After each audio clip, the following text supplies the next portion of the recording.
I was only going to let myself have up to 10% super high risky stuff, memes or whatever, just because you want to be involved sometimes. Because if not, I don't really trade. I don't do anything. I recently checked, and I think every single position I did in that kind of part of my portfolio, I lost money in. Yeah. Every single one. And I kind of wanted to prove that to myself, that most of the time it's a loss, versus if I just held the Solana I flipped out of or whatever.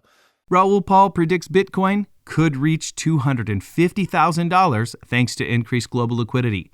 He believes the prevailing pessimism is fueling the next major growth phase. Altcoins could experience explosive gains as liquidity cycles extend. Paul believes a major expansion phase has begun. He encourages investors to focus on global liquidity rather than short-term fears. He considers liquidity the engine of any strong market rally. His data shows that liquidity explains most of the movements in Bitcoin and the Nasdaq. When money becomes more accessible, prices tend to rise faster than expected. He also sees significant opportunities for altcoins. He anticipates returns similar to the spectacular surge of 2017. His view is based on long-term trends, not a passing fad. Bitcoin has generated an average annual return of 130% since 2012. This growth has occurred despite sharp corrections that led many investors to withdraw from the market. According to Raoul Pal, instead of investing in meme coins, grab big coins like Solana. Before we move forward, if you want to stay updated with the latest crypto events and news, you can subscribe to our channel and like this video. Now let's get back to Raoul Pal's view on Solana and the overall crypto market. Financial conditions, which for us is the dollar, rates and commodities, leads total liquidity by 6 months, which leads ISM by 6 months or 3 months. So you've got this 9-month lead of financial conditions, which suggests that liquidity should pick up and the business cycle picks up. So that's the framework we've been using, and it's very good. So I'm like, okay, this is interesting. It's persistent over time. So we know that the ISM, so liquidity is the main thing. The ISM is the driver of the economy, and financial conditions give us the lead. When we detrend Bitcoin and put it against ISM, it's the same thing. So what it's telling us is Bitcoin is subdued because of the business cycle. And the reason the business cycle is subdued right now is because it's not the debt rollover year this year, it's next year. It's the next 12 months. So it's like, oh, okay. So the debt rollover year is the thing that makes the difference. And then you look at the correlation between, this is global liquidity, so we're assuming all countries do it. It's pretty closely correlated. And we've seen global liquidity picked up and it's pulling back down. And that gives us an R squared of 90% and 97.5% versus the Nasdaq. So it's like it's the most dominant macro factor in history, driven by the debt refinancing cycle. One of the issues is, and I still want to come back to the where we started, but the other issue is the long tail.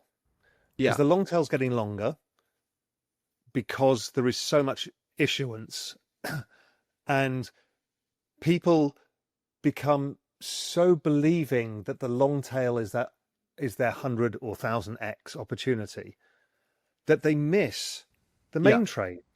I mean, the main trade for the last 3 years was Solana. It's a pretty straightforward trade. Massive on-chain activity, developer activity. It was pretty obvious. And most people missed it because they wanted to go even further out the risk curve. Yeah. And the long tail is now oversaturated with stuff. And so you can't even use the power law anymore because there's too many tokens. Bitcoin is once again at the center of a familiar debate. In October, analyst Jesse Colombo stated that its price fluctuations continue to mirror those of highly volatile tech stocks, assets that are very sensitive to changes in the macroeconomic environment. Now, Raoul Pal, a former hedge fund manager and founder of Real Vision, has reignited the debate by drawing a direct parallel between Bitcoin and Google. After reaching a high of nearly $126,000 in early October, Bitcoin is struggling to regain momentum. On October 10th, following President Donald Trump's announcement on Truth Social about his intention to impose 100% tariffs on Chinese imports, in addition to existing tariffs, the asset plummeted. This announcement triggered significant volatility in risk asset markets, with Bitcoin and the entire cryptocurrency market losing billions of dollars. Paul compared Bitcoin's growth trajectory to that of the early days of major tech companies, emphasizing that network adoption is crucial to understanding its valuation. This comparison suggests that Bitcoin is in a similar adoption phase to Google's a decade ago, with the potential for exponential user growth continuing to underpin its value. By comparing Bitcoin to Google in 2017, a period marked by rapid adoption and strong stock market performance, Paul suggests that Bitcoin is entering a similar inflection point where network effects begin to accumulate. Paul categorically refutes warnings about a tech or cryptocurrency bubble.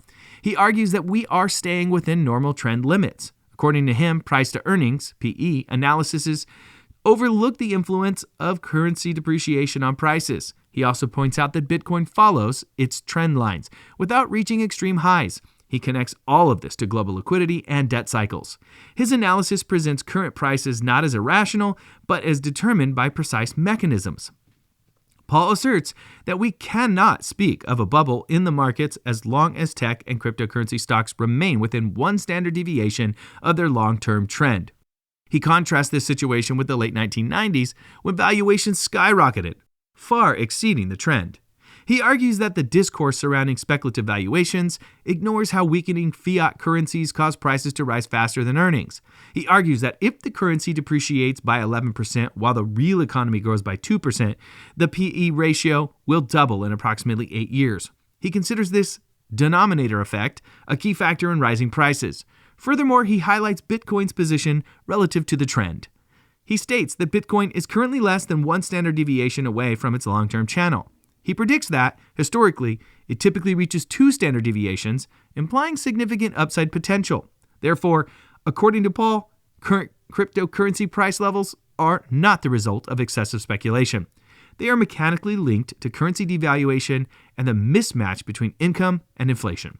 After 43 days of paralysis in the U.S. public sector, the financial world is bracing for a major upheaval. Macroeconomic analyst Raoul Pal believes this reopening will generate a significant injection of liquidity that could transform markets, interest rates, global spending, and even the future of cryptocurrencies. Given this surge in liquidity, Paul anticipates a weakening of the U.S. dollar, a classic reaction to an increase in the money supply. He cautions that the next challenge will be avoiding a year-end funding crisis, which often puts pressure on banks.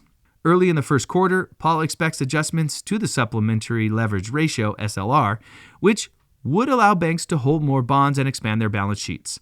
He describes this as a liquidity bazooka that could lead to lower interest rates. In this climate of uncertainty, the cryptocurrency market retreated. Bitcoin fell below 100,000, and several altcoins declined. All eyes are now on the FOMC meeting on December 10th, whose final decision on interest rate cuts will set the tone for the markets as the new year begins.